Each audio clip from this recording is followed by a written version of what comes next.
Blind Love by Wilkie Collins and Walter Besant. Chapter 10. The Mockery of Deceit.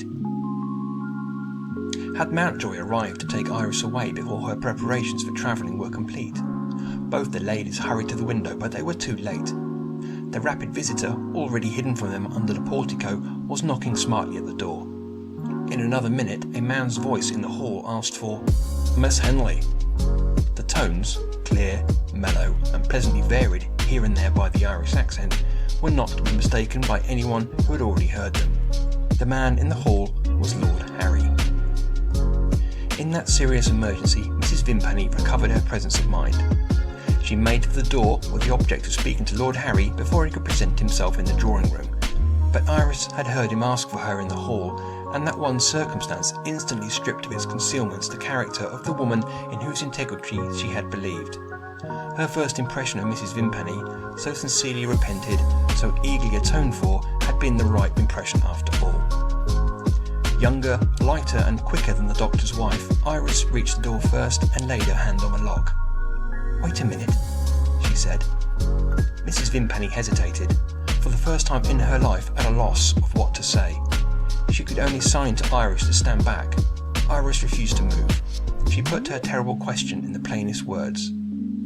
"Does Lord Harry know that I am in this house?" The wretched woman, listening intently for the sound of a step on the stairs, refused to submit to a shameful exposure even now.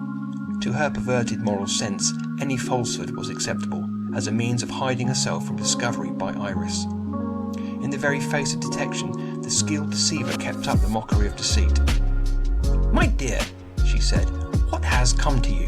Why won't you let me go to my room?" Iris eyed her with a look of scornful surprise. "What next?" she said. "Are you impudent enough to pretend that I have not found you out yet?" Sheer desperation still sustained Mrs. Vimpany's courage. She played her assumed character against the contemptuous incredulity of Iris, as she had sometimes played her theatrical characters against the hissing and hooting of a brutal audience. "Miss Henley," she said, "you forget yourself." "Do you think I didn't see in your face," Iris rejoined, "that you heard him too? Answer my question." "What question?" "You have just heard it." "No, you false woman." "Don't forget, Miss Henley, that you are speaking to a lady." "I am speaking to Lord Harry's spy."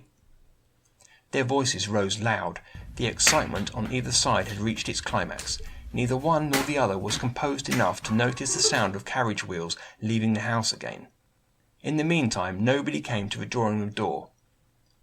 Mrs. Vimpany was too well acquainted with the hot-headed Irish lord not to conclude that he would have made himself heard and would have found his way to Iris but for some obstacle below stairs, for which he was not prepared.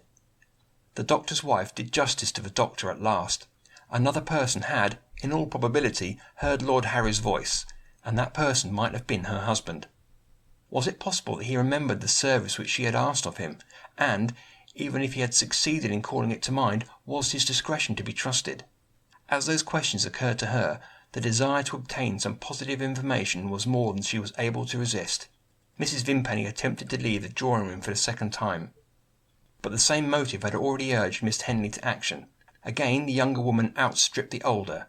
Iris descended the stairs, resolved to discover the cause of the sudden suspension of events in the lower part of the house. End of Chapter 10. Recording by Mark Thomas.